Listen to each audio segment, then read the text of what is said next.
Breaking news, Hwasong-20 intercontinental ballistic missile ng North Korea na kayang umabot ng Amerika inilabas na.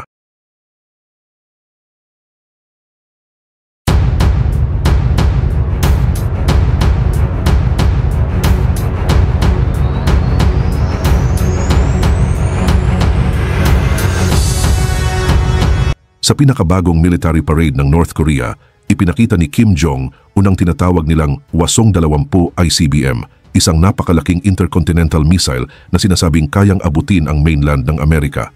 Pero gaano nga ba ito kapanganib? Totoo bang kaya nitong tumagos sa US defense systems o isa lang itong malakas na propaganda ng Pyongyang?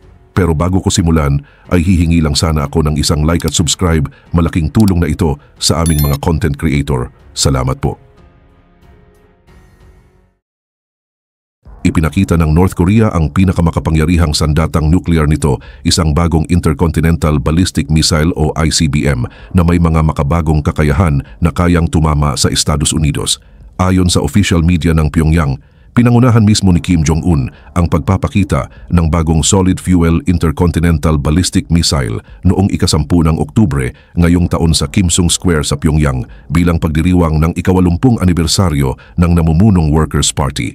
Tinawag ang bagong ICBM na Hwasong-20 sa isang napakalaking military parade kung saan ipinakita ang bagong solid fuel missile at iba pang sandata. Malinaw na ipinakita ni Kim na may mga sandatang nuclear at makapangyarihang mga kaalyado ang kanyang determinasyong harapin ang Washington. Sinabi ni Kim, dapat patuloy na lumakas ang ating hukbo hanggang sa maging hukbong hindi matatalo na kayang wasakin ang lahat ng banta gamit ang ating kalamangan sa politika, ideolohiya, militar at teknikal na kakayahan. Dapat nating patatagin ang ating sarili bilang isang elitistang puwersang militar na palaging nananalo dahil sa moralidad at disiplina. Kabilang sa mga dumalo sa seremonya sina Li Qiang, ang pangalawang pinakamataas na opisyal ng China at si Dmitry Medvedev, dating Pangulo ng Russia at kasalukuyang pinuno ng kanilang partido. Ang kanilang pagdalo ay muling nagbuklod sa mga bansang laban sa mga Western powers. Naroon din ang mga mataas na opisyal mula sa Vietnam at Laos. Ang bagong sistema ng nuclear weapon ng North Korea ay gumagamit ng solid fuel rockets sa halip ng mga lumang liquid fuel missiles. Ang solid fuel ay nagbibigay daan sa mas mabilis na paglulunsad, mas mahirap makita ng mga satellite at kayang magpasabog sa mas maikling oras ng paghahanda. Ayon sa impormasyong inilabas ng Reuters, ang Hwasong-20 ay kayang tamaan sa kahit saang bahagi ng lupain ng Estados Unidos. Ngunit nananatiling may mga katanungan tungkol sa kung gaano kasopistikado ang sistema nitong gumagabay sa pag-abot ng target at kung kaya bang makatiis ng warhead na dala nito kapag bumalik na ito sa atmosphere. Sa mga palabas sa telebisyon, makikitang dumaraan sa Kim Long Square ang isang napakalaking missile na may bilog na dulo, nakasakay sa isang trailer na may 11 axles habang sumisigaw ng mga slogan ang mga nanonood. Pinanood ni Kim ang parada mula sa entabladong nakalaan para sa kanya, kasama sa tabi niya sina Li Qiang mula sa China, Tu Lam mula sa Vietnam at Dmitry Medvedev mula sa Russia. Nagmarcha rin sa plaza ang mga sundalong North Korean na lumahok sa digmaan habang sumisigaw ng mga panawagang katapatan at sabay na iwinawagayway ang mga flag ng North Korea at Russia.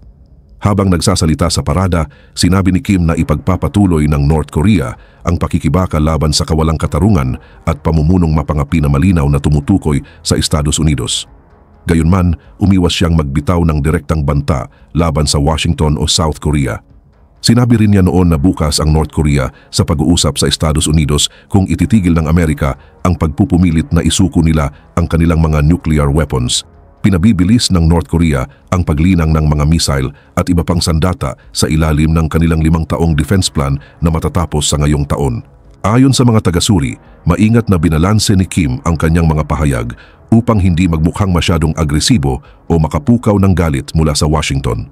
Ayon kay Lee Il-woo, Direktor ng Korea Defense Network, mukhang ito ay isang ganap na bagong uri ng ICBM na kayang tumama sa maraming target sa silangang bahagi ng Amerika sa isang pagsabog lamang. Sinabi naman ni Do Jinho mula sa Korea Research Institute for National Strategy na ipinapadala ni Kim ang mensahe sa Estados Unidos na ang North Korea ay isa ng bansang may nuclear weapons at hindi na mababawi ang katayuang iyon. Dagdag pa niya, ang talumpati ni Kim ay umiikot sa 3 bagay. Una, lalo pang palalakasin ang paglinang ng mga karaniwang sandata at sandatang nuclear. Ikalawa, patuloy na lumalala ang mga banta mula sa Estados Unidos. At ikatlo, mas paigtingin pa ang alyansa sa Russia at China. Ayon sa isang eksperto sa missile, mas mabigat ang Hwasong-20 at ang mas malaki at bilog nitong dulo ay maaaring may laman na maraming warhead na may kakayahang tumama sa magkakahiwalay na target. Sa ganitong kakayahan, maaaring makapagpadala ng isang missile na may dala ng ilang warhead at bawat isa ay maaaring gabayan papunta sa ibang target. Ito ay malaking hamon para sa mga sistemang pananggalang ng missile ng Estados Unidos. Gayunman, nagbabala si Cho Han-boom ng Korea Institute for National Unification na huwag agad bigyan ng labis na kahulugan ang bagong sandata. Ipinaliwanag niya na hindi pa nagsasagawa ang Pyongyang ng mga trial sa paglipad ng kanilang mga ICBM, kabilang na ang kasalukuyang Hwasong-19. Simula nang ideklara ng North Korea ang pagkumpleto ng kanilang puwersang nuklear noong taong 2017 matapos ipakita ang Hwasong-15, hindi pa sila nagsasagawa ng test sa paglipad upang patunayan kung gumagana nga ito. Ayon kay Cho, napakahalaga ng mga test sa paglipad upang mapatunayan kung kayang tiisin ng missile ang matinding init kapag bumabalik ito sa atmosphere.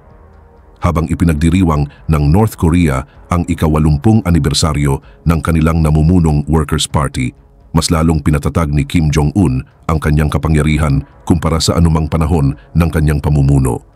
Ang ingranding parada ng militar sa Pyongyang noong Biyernes ay hindi lang pagpapakita ng lakas militar kundi isang pahayag ng matatag na pamumuno. Dumalo rin sa nasabing parada ang mga kinatawan mula sa China at Russia na nagpapakita ng muling kahalagahan ng Pyongyang sa dalawang makapangyarihang bansa sa gitna ng lumalalang tensyon sa buong mundo. Napakalalim ng simbolismo nito. Ginamit ni Kim ang kanyang nuclear weapons bilang paraan upang gawing kapakinabangan ang dating pag-iisa ng bansa. Sa mga nakalipas na buwan, madalas na makita si Kim kasama sina Xi Jinping ng China at Vladimir Putin ng Russia na tila ipinapakita ang pagkakabuo ng isang bagong samahan ng mga diktadurang matatag sa kapangyarihan. Ang suporta ng North Korea sa digmaan ng Russia laban sa Ukraine sa pamamagitan ng pagpapadala ng armas at bala ay nagbigay sa Pyongyang ng mahahalagang benepisyong pampolitika at pang-ekonomiya. Bilang kapalit, ipinadala umano ng Moscow ang mga supply ng pagkain at krudo upang maibsan ang matagal ng kakulangan ng North Korea. Samantala, ang pagpapatupad ng China sa mga parusang ipinataw ng United Nations ay tila lumuwag, dahilan upang humina ang epekto ng pandaigdigang pressure laban kay Kim.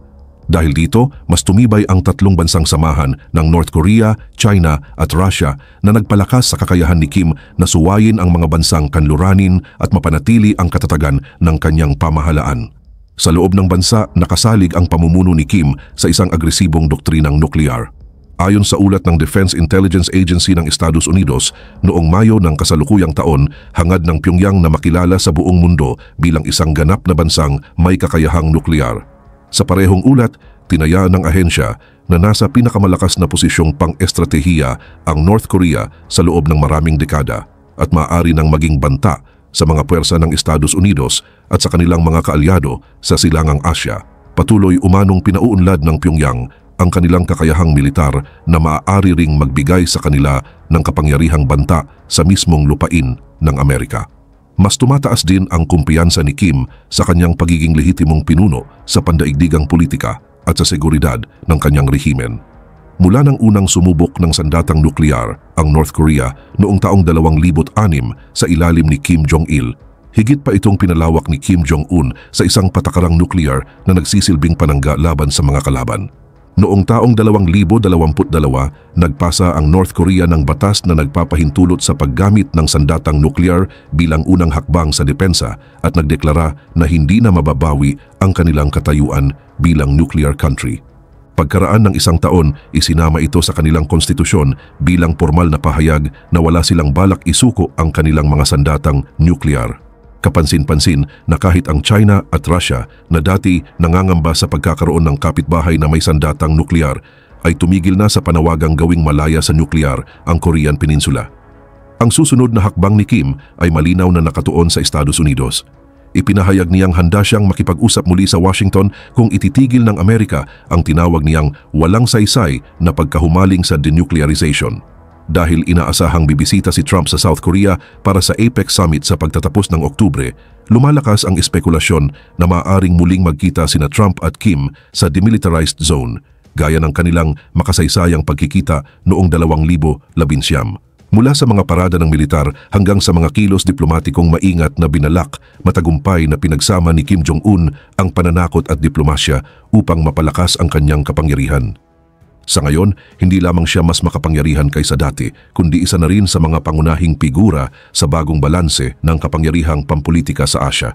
Habang patuloy na pinaiigting ng North Korea ang pag-unlad ng kanilang mga sandatang nuklear, lalo namang tumitindi ang tensyon sa pagitan nila at ng mga bansang kanluranin. Ang bawat pagpapakita ng bagong missile ay hindi lamang simbolo ng lakas, kundi paalala na ang kapayapaan sa rehiyong Asya ay nakasabit sa manipis na sinulid. Sa dulo, ang tanong, hanggang saan kayang dalhin ni Kim Jong-un ang kanyang ambisyon bago ito maging panganib hindi lamang sa Amerika kundi sa buong mundo? Ito ang panibagong kabanata sa patuloy na paglalakbay ng North Korea patungo sa kapangyarihang nuklear at tila wala pa itong balak huminto.